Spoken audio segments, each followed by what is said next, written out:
Bitcoin just touched all time high $122,000 plus.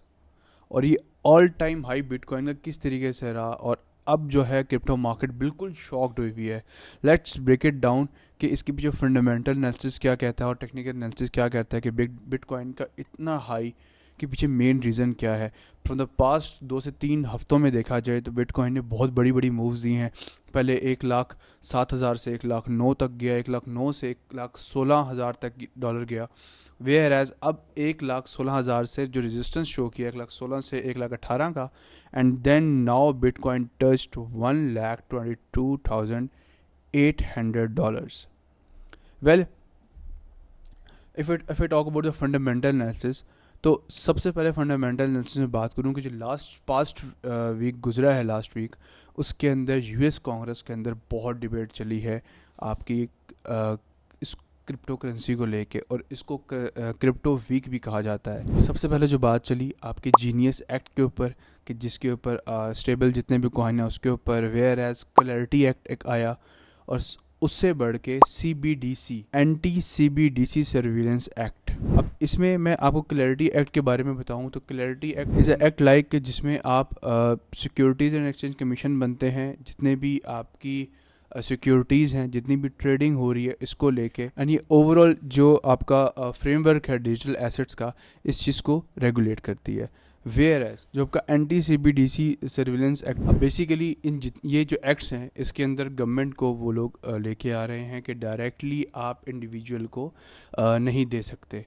तो अब basically अब जितने भी एक्ट्स हैं अगर इसमें देखा जाए तो एक बॉडी है, गवर्नमेंट एंटिटी आ गई है दरमियान में, जो इस चीज़ को एनालाइज कर रही है, जो इस चीज़ के ऊपर अब काम करना शुरू कर रही है. तो ऑब्वियसली ये देखा जाए यूएस गवर्नमेंट खुद इस चीज़ को लेकर बड़ी इंटरेस्टेड है और इन चीज़ों पे काम कर रही है. तो जिसकी वजह से फ्रॉम द पास्ट 2 वीक्स आपको काफ़ी हलचल देखने को मिली, क्योंकि यूएस की कांग्रेस के अंदर खुद इस बात पर डिबेट होना शुरू हो गई है.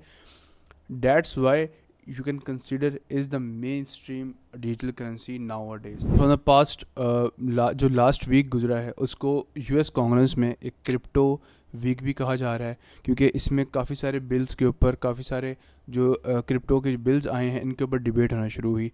सबसे पहले genius act, secondly clarity act, and third anti CBDC surveillance act. इसके ऊपर बात हुई और इसके ऊपर गवर्नमेंट ने ख़ुद इकदाम करना भी शुरू कर दिए हैं. अब गवर्नमेंट, यूएस गवर्नमेंट ख़ुद इस चीज़ में इन्वॉल्व हो रही है और इस चीज़ को रेगुलेट करना के लिए इंटरेस्टेड है कि वो अब एक डिजिटल एसेट्स की जो भी सेलिंग और परचेजिंग है इसके लिए एक प्रॉपर फ्रेमवर्क भी बनेगा.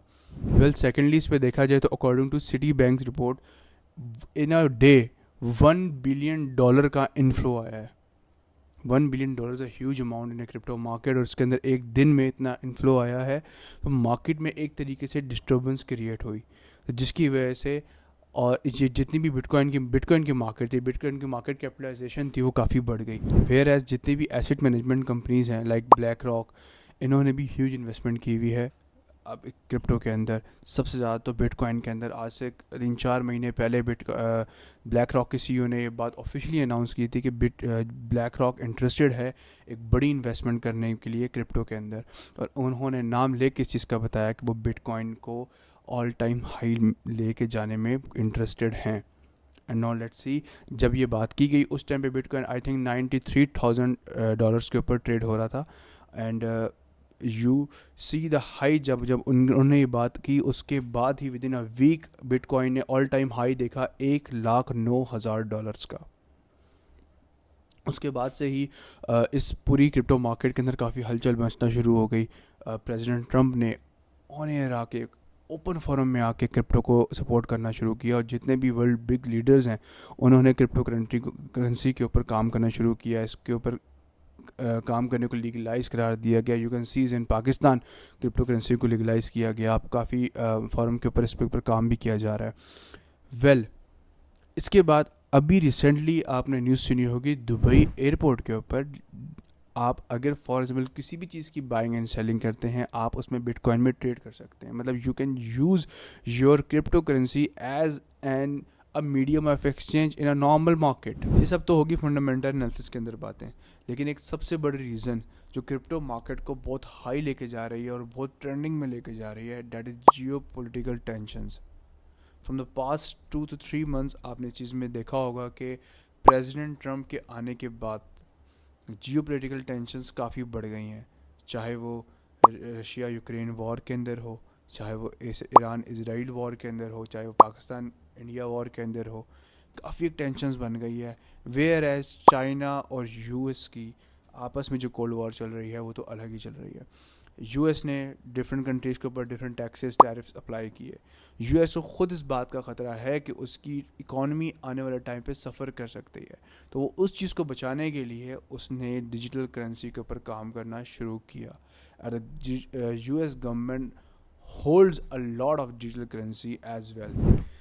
یہ سب باتیں ایک چیز ضرور شو کر رہی ہیں کہ ہمیں آنے والے ٹائم کے لیے خود کو اتنا اویئر کرنا چاہیے ڈیجیٹل کرنسی کے حوالے سے, اپنے بچوں کو, اپنے جتنے بھی اسٹوڈنٹس ہیں کہ ان کو مارکیٹ کی اپس اینڈ ڈاؤنس کا پتہ ہو. They will make money from the market as well, کیونکہ آنے والے ٹائم پہ بلکہ ابھی بھی people are making millions of dollars from the digital market, from the digital currency market. اب جتنا بھی آپ کا بزنس ہے that is shifted towards the online. اب ہر چیزیں آپ کی اسٹاک مارکیٹ سے لے کے آپ کی ڈیجیٹل کرنسی مارکیٹ, سب چیزوں کو آپ آن لائن ٹریڈ کر سکتے ہیں. تو آئی تھنک پاکستانی اس معاملے میں تھوڑا سا پیچھے ہر چیز میں ہوتے ہیں, لیکن ہیڈس آف ٹو وکارزا کا, ہم یہاں پہ اس ریئل او جی کو کبھی بھی انڈر اسٹیمیٹ نہیں کر سکتے. تو انہوں نے فرام دا پاسٹ 10 years اس چیز کے اوپر کام کیا. انہوں نے ہر بندے کو اویئرنیس پھیلانے کے لیے کافی کام کیا کہ وہ چیز بندہ بٹ کوائن کے اوپر کام کرے, کرپٹو کے اوپر کام کرے. مجھے آج بھی 2 سے 3 مہینے پہلے آئی تھنک اگر مجھے انٹرویو ملتا ہے, ویڈیو ملتی ہے تو میں ضرور شیئر کروں گا ساتھ, جن میں جس ویڈیو میں انہوں نے بات شیئر کی تھی کہ آپ کے پاس اگر 3-4 ہزار روپیز بھی ہیں نا تو روز اٹھو ایٹ لیسٹ اتنے کا آپ بٹ کوائن رکھ لے کے اسپاٹ پہ والیٹ میں ڈال لو اپنے. They will give you a huge profit margin in the coming months. تو آئی تھنک اس بات کو 3 سے 4 مہینے بھی نہیں گزرے کہ آپ دیکھ سکتے ہیں بٹ کوائن نے آل ٹائم ہائی شو کیا, اور بٹ کوائن کی ابھی تک کی جو انالیسز ہیں دے ول گو ہائی ایز ویل. یہ سب تو ہوگی فنڈامنٹل باتیں. اب کچھ ٹیکنیکل انالیسز کے اوپر بات کرتے ہیں. جو نیکسٹ رزسٹنس آ رہا ہے وہ $1,25,000 سے $1,30,000 کے بیچ میں آ رہا ہے, اور اگر آپ اس کنڈیشن میں بٹ کوائن کو ہولڈ کر لیتے ہیں تو آپ کی next move that would be around $135 پہ جا کے بٹ کوائن نے بریک مارنی ہے, جو ابھی کے حالات چل رہے ہیں اس کو دیکھتے ہوئے. Analyst are spotting a cup and handling pattern, جس کے اکارڈنگلی جتنا بھی آپ کا جو پیٹرن چل رہا ہے وہ سارے کا سارا بلش ہے. obviously it shows the bullish trend of Bitcoin as well in a couple of days, کیونکہ جتنا بھی بٹ کوائن کا چارٹ ہے وہ صرف ٹرینڈ نہیں شو کر رہا, وہ سارا کا سارا پریویس ٹرینڈس کو بریک کرتا ہوا اس ٹائم پہ اوپر جا رہا ہے. مارکیٹ بہت ہی انسرٹن ہوئی ہوئی. اوبیسلی بٹ کوائن کرپٹو کی مارکیٹ پوری کی پوری بہت انسرٹنٹی ہے, بٹ پوری کرپٹو کے اندر بھی جتنی بھی کرنسیز ہیں اس میں جو بٹ کوائن کی مارکیٹ ہے that is most uncertain coin. So bitcoin is not coming slow. کیا آپ کو کیا لگتا ہے کہ کیا مارکیٹ اپنی کریکشن کی طرف جائے گی یا نہیں, کیونکہ ابھی تک مارکیٹ نے کریکشن کی طرف ایز سچ نہیں آئی. Give your feedbacks in the comment section as well. میرا نام سہیب خان ہے, اگر آپ چینل پہ نئے ہیں تو do like and subscribe YouTube channel. Thank you.